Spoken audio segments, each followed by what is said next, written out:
think this through. Ah.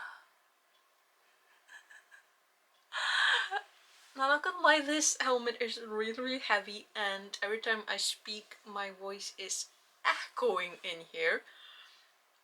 This is a replica of a helmet which I've been waiting on. And it's really heavy, so we'll see how long this is gonna last on my head. Did I buy this helmet specifically just to review this book? Yes I did. And that's the main reason why this review is actually late, is because I was waiting on this helmet. It's so heavy though. Still quite impressed with it. I only feel a little bit silly, only a little bit, but enough about the helmet. Let's talk about the 8th Discworld novel by Terry Pratchett, Guards. So if you are following a certain timeline when you're reading these Discworld novels, because yet again, I have to be clear, although I am reading them or rereading them in the their order of publication, and their order of, you know, what came first and all that, if you're new to the series, I would recommend that you follow, not in my footsteps, but follow like a certain timeline. If you want to start with Rincewind, you start with The Color of Magic. If you want to start with The Witches, you start with Equal Rights. If you want to start with Death, you start with Mort. And if you want to start the Guards timeline, you start with Guards. You might also call this the Dragon Book. So this book actually has a dedication. They may be called the Palace Guard, the City Guard, or the Patrol. Whatever the name, their purpose in any work of heroic fantasy is identical. It is, around chapter 3, or 10 minutes into the film, to rush into the room, attack the hero one at a time, and be slaughtered. No one ever asks them if they want to. This book is dedicated to those fine men. And also to Mike Harrison, Mary Gentle, Neil Gaiman, and all the others who assisted with and laughed at the idea of L-Space. Too bad we never used Schrodinger's paperback. The back blurb reads, "This is where the dragons went. They lie, not dead, not asleep, but dormant. And although the space they occupy isn't like normal space, nevertheless they are packed in tightly. They could put you in mind of a can of sardines if you thought sardines were huge and scaly. And presumably, somewhere, there's a key." I adore this book, not just because this is the first book where we get to meet Captain Vimes, Sergeant Colin, Corporal Nobbs, and in this book, Lance-Constable Carrot. We get a first proper introduction to the Patrician, but this is also the book with the dragons and the secret societies. This book's, you know, I have to admit, I kind of forgot where I put my notebook, so I don't have any notes to go by, so I need to go by my memory of what happens in this book, which, wish me luck. So the story the book proper starts with the blurb, and it's quickly followed by our introduction to Captain Vimes, who is an alcoholic, and there's a fantastic just insight into his thinking and his mind, because Captain Vimes is a very particular type of person. He's a drunkard because life has been tough, and that's just how things have evolved for him. He is an extremely intelligent person. He doesn't think he is. He doesn't think he's clever, but he is. He is the quintessential policeman. Whether or not anyone else believes it, or if he himself even believes it, that will be explored in future books. And the first paragraph with Captain Vimes, he's talking about the city, comparing the city to a woman, which echoes about as much as the helmet I'm wearing, but it does have such a wonderful echo at the very end of the book, where he's comparing a certain woman to a city. I like. Another fantastic thing about this story is the secret societies. So this book takes 99% of the story happens in Ankh-Morpork, and Ankh-Morpork is just the fantasy city. It is Ankh-Morpork. It is that great stinky onion or artichoke, and it is riddled with secret societies. They're just secret societies everywhere, and the characters in this secret society, which is the elucidated brethren of the Evil Knight, the characters there are just fantastic. How Pratchett drew them in, how he penciled in their lines and colored them in is just, people like that. These people, every single one of them a man, mind you, they are, how to best describe the brothers? They are your everyday mean-minded, bitter evil. Like the lightest shade of evil is everyday evil. And I don't mean evil like kicking puppies, I mean evil like being so self-centered, so egotistical, and so self-servant, just so centered on themselves that their ability to put others first is kind of impaired. But they are everyday people. And the Grand Master who gathered them together and is leading them, he's a villain, and he is misled, but he does have a fundamental understanding of what the magic is that brings the dragons in. Not only wizards wield magic, but there's a reason why wizards don't go about willy-nilly. We did see that in the first two books.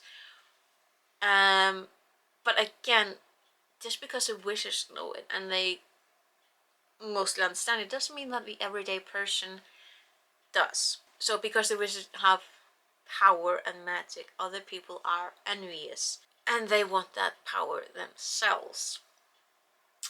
There's a reason why the wizards don't summon dragons, because the dragons of the legends, they are mean. When I say dragons, I need to draw a bit of distinction. There are dragons in Ankh-Morpork and on the Discworld. Those are the common dragon or the swamp dragons. They are a bit like dogs. In a sense, they are domesticated and they have there are various breeds. And the common swamp dragons, they have about as many illnesses and ailments as sheep. If you ever read anything about sheep, sheep can catch so many things. There are so many things that can go wrong with sheep, and that's the same thing with the common swamp dragon. Like, they can just blow up from getting nervous. They are not the dragons of myths and legends. Another good chunk of this book is also dedicated to the arrival and the growth of Carrot Ironfoundersson. Now, Carrot, at this time, he is 16 years old. He's been raised by dwarves. He thinks he's a dwarf. He is culturally a dwarf, and that never goes away. But the thing is that dwarves, they live longer, and their lives, they live on a different time scale to humans. So what is quite normal for a 16-year-old human male is abnormal behavior for someone so young in dwarf sense. There is a girl that Carrot has an understanding with, but she's 60, she's considered too young to settle down with anyone. He's 16, which means that, technically speaking, he is a bebe. So his foster parents, they found him when he was a toddler in a clearing where there was a lot of carts on fire and quite a few dead people because of bandits. Carrot was the only survivor. The only thing that was left was a sword, which the dwarves took to a witch, who said that this was the most unmagical sword she had ever encountered. He also has a birthmark in the shape of a crown. Birthmarks are common. This has no bearing absolutely on his heritage. This is another spoof of Terror Person, and I love it. because it's never stated out loud, but it is a red line that I think like 2 people notice. That would be the patrician and Colin at the very end of it. So back to the secret society, they manage to summon a dragon. And the thing about summoning a dragon is that it does take magic, and with people who aren't wizards, finding anything that is magical is a little bit, maybe not that easy unless you're Brother Fingers, who is a thief, and getting magical items is a little bit easier. But the amount of magic that they do manage to gather is the limit on how long the dragon can be in the world. And the reason why they want a dragon, or rather why the Grand Master wants a dragon, is to fulfill a plot line. Their idea is that they are going to get this dragon to cause havoc within Ankh-Morpork so that they can come in with a king who will slay the dragon, claim the ancient throne of Ankh-Morpork. The elucidated brethren will then become the de facto, or the shadow rulers of Ankh-Morpork and live in luxury.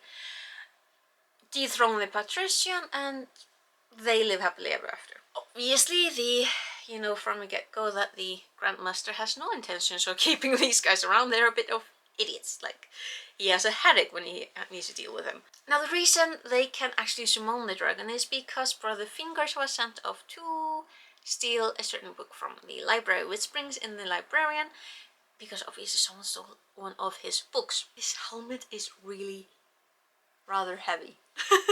I keep complaining, but like, but it looks kind of cool, and it does kind of fit in with the theme of this book, because our heroes are the heroes. They are the Nightwatch. There's only 3 of them left. We have Captain Vimes, Sergeant Colin, and Corporate Nobbs, who has papers to attest to the fact that he is in fact a human. So when the dragon does the first attack, people die. There are people who are, well, burnt, not even ashes left. The only thing that remains of those people is a burnt silhouette into a wall. Literally just their shadows burnt into a wall. Captain Vimes is understandably a bit upset about it, because it happened right in front of the Nightwatch. And he gets mocked because he knows it's a dragon, or he's pretty certain it's a dragon, considering the evidence. But everyone else is like, it's a big wading bird. It can't possibly be a dragon, because dragons only exist in legends, which is understandable, but at the same time. So Captain Vimes goes to the expert on dragons, which would be Lady Sybil Rumkin. And Lady Sybil Rumkin is... I love her. Lady Sybil Rumkin is not a sliver of a woman. She is a big woman. She is a city of women. She is unmarried because she's simply not interested in anything else than dragons. The romance between her and Captain Vimes is so cute. It is so realistic, and it's so just the exact type. It is the exact type of romance that I just adore. It's realistic, and it involves people who don't really go into for romance. Like, it's just not the thing, but they absolutely fall for each other, and it's like, oh, I love it. There is a problem with the dragon, and eventually everyone else does realize that there's a dragon attacking the city. And when people realize that, I'm getting a little bit ahead of myself. So the Grandmaster does have a young, handsome lad in the wings who will fit well as a puppet king. I mean, he has the looks, he has a big, shiny, bejeweled sword that catches the sun like bing, and it's believable. So when he comes riding in, when the dragon is attacking the city in a square, very convenient, very picturesque, suddenly a dragon can't spew its fire, which is really surprising to the dragon. The dragon is slain, sent back. The patrician is thrown into his own dungeon or throne. He just smiles and just goes quietly, peacefully. He is the best type of villain. Like, I adore the patrician. He's... So we're about halfway through the book at this point. And the only person who really, or one of you who really thinks that this is bizarre, that's just a heavy creature just disappears without any trace, like, considering how big this creature is, how heavy it is, how much mass it has, you would think that there would be bits and pieces of it all over the city. There isn't. And that's because it's magic. The thing about summoning this dragon is that the dragons aren't here. They are somewhere else, or rather, they're in here. The safest place that the dragons of old could find when the magic was leaving the disc, because it used to be saturated with wild magic, which is how the noble dragons could exist. When that magic started to settle down, seep out of the disc, the dragons had to find somewhere else to go.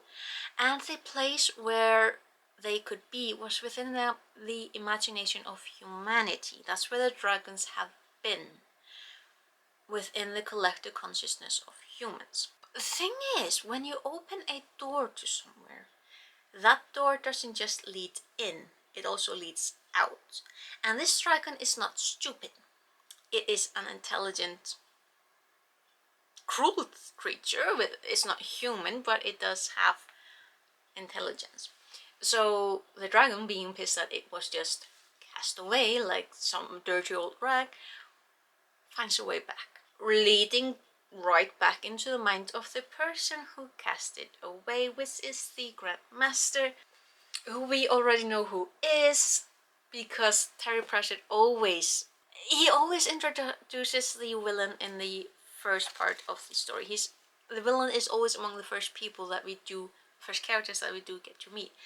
So along with the Knight was Lady Ramkin and the Patrician, there is the Patrician's secretary, Lupin Once. So, to no surprise, Lupin Once is the one who set everything up, because he wants the power. It's just his misfortune that the dragon found the way back into Lupin Once's own mind. So when the dragon comes back, she takes her revenge, her fiery, devastating, bloody revenge. She starts off with burning the headquarters of the elucidated brethren of the Ebon Knight. The only survivor is Brother Fingers, who happened to be out getting pizza. And the other survivor is Lupin Once, because he was running late. Understandable, he was setting everything up with the coronation and everything. And his plan was always to get rid of the brethren. Just not quite like this. So now the dragon is back. The Night Watch is disempowered by Lupin Once, who is now de facto leader, the voice of the dragon. And the dragon is a traditionalist. It follows the narrative of the stories that humanity has set for dragons. So it demands or requests all the jewels and gold and valuables within the city, which again, might remind you, is Ankh-Morpork. There isn't that much true gold. It's gilded and it's glass and it's crystals rather than actual jewel. Another thing that the dragon is a traditionalist about is the virgin sacrifice. Not because it wants to eat humans, but because that's the tradition, that's the story. That's the best way to... Well, when you think about that, is the best way to hold power over the populace. Is by striking terror, by making them aware that it could always be them next. It could be someone that they love and cherish. But there's also the stipulation that the virgin in question be of good, noble birth. Apparently that has something to do with the taste. And the person that everyone agrees upon is Lady Sybil Rankin. Mind you, she does manage to kick in some family jewels before the Daywatch manages, or the Palace Guards manage chain her to the rock. So, while all this is going on, the patrician is still within his dungeon. He has trained up the rats, or rather he struck a deal with the rats of the dungeon, which has resulted in all the scorpions and the snakes being dead by now.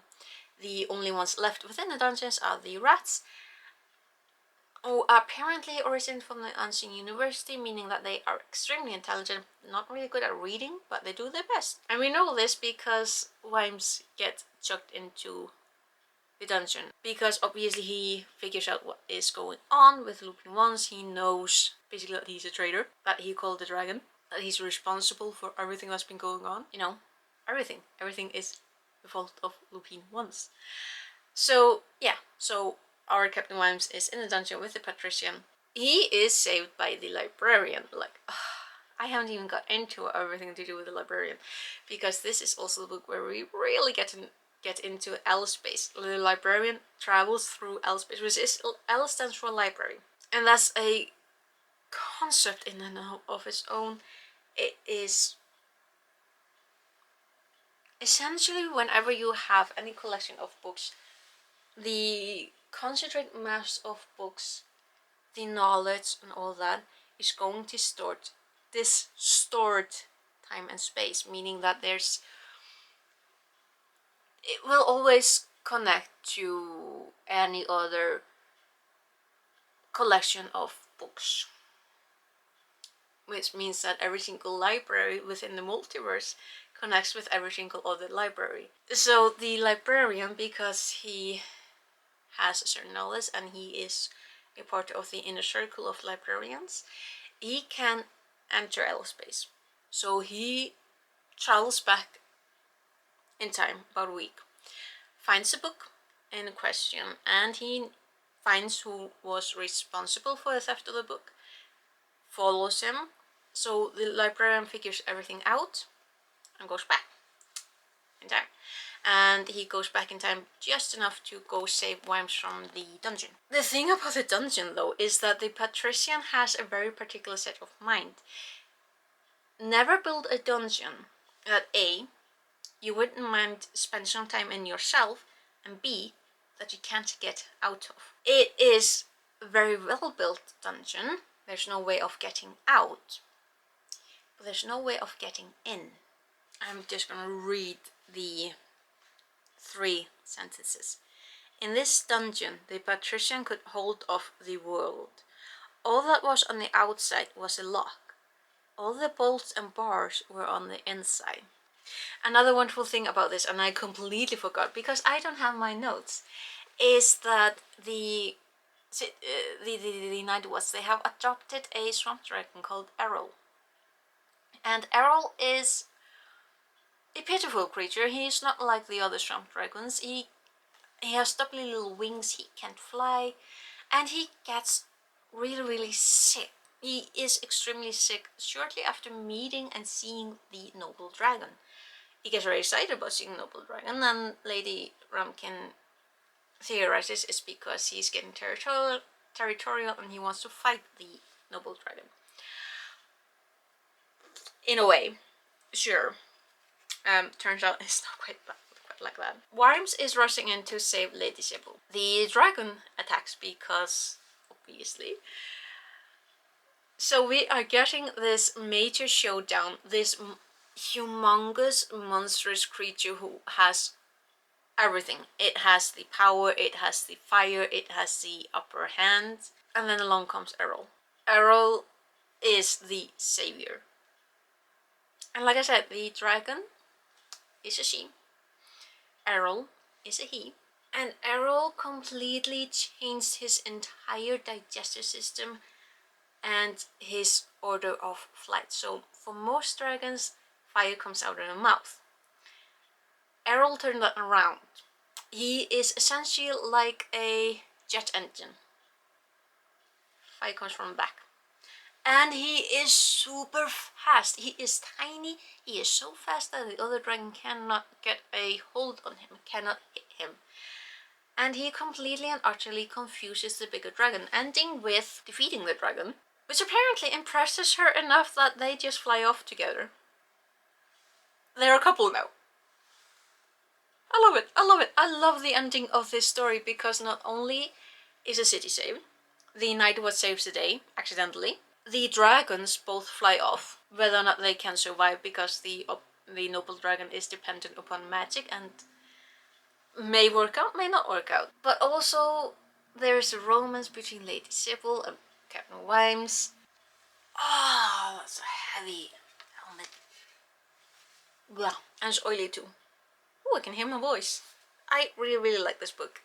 It is such a wonderful parody. It is just, it's fantastic of high fantasy, taking these side characters who generally are the cannon fodder and making them the stars of the show, and the birth of these wonderful characters who we get to follow in future books of Captain Vimes, Carrot, Colin, Nobbs, who is, he's such a character, Lady Sybil, the proper introduction to the Patrician, who is the best villain because he does generally control the city, the best person to control the city, but he's a villain. He is the epitome of a villain, but he is